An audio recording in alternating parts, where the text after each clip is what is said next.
Pascal, as a young winemaker in Burgundy, who were your mentors? So I arrived in Burgundy. I was 21-year-old. I entered the wine school, and very soon after, even before I finished my course, I was appointed to manage and to be the winemaker at the Côte-Armand in Pommard. And it was at the time where a lot of different people my age were taking over from their father. But me, I was taking over the men, but without my father. So I had to go see, I had to go visit some winemakers, and I went to see people who were about, I don't know, back then they were 60 years old, were close to that age. And I was kind of shy when I went to see them. I think of, for example, Henri Jaillet. Henri Jaillet, who was back then the king of all the winemakers. You know, he was a star. He was, and I thought that I was gonna go and see him, and that he was gonna say, "I pass your way," you know. But no, I mean, I was very struck on how that man, in a very simple and a humble way,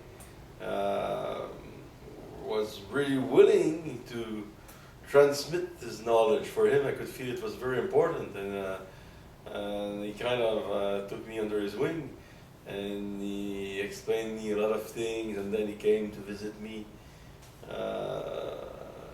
at the domain where I was in Pommard, and every year, in fact, he was during harvest time. He was coming, or right after, he was coming to see me. So Henri Jaillet learned me how it is important in the winemaking to take risk, not to be always on the safe side. If you are always on the safe side, you will end up making dull wines. But you have to be more on the limit, but to be under control. To be on the limit, but always under control. And this is the way to make the best wines. I've also learned a lot from a man who is still there, who is fantastic.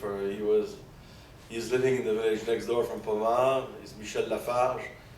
And same thing, Michel Lafarge, when I went to taste with him, really learned me how to read in a grape that the vintage is giving you. So how to adapt your winemaking to the difference you have from vintage to vintages. I think also of Gérard Potel, who unfortunately passed away in '97, but he really showed me all the enthusiasm and all what you need. I mean, to be always, I mean, he was always so happy and so willing to communicate and to make things with others. And of course, I think of François Germain, who is when I first arrived to Burgundy to do the harvest, this is the first domain where I've worked, and to me it was fantastic. I was discovering a new world, but at the same time I felt that I've always belonged to that world, so it was very bizarre in a way. But François Germain, I owe him so much because he's the one who then introduced me to the Côte-Armand, and I think if it wasn't of him, I wouldn't be where I am now.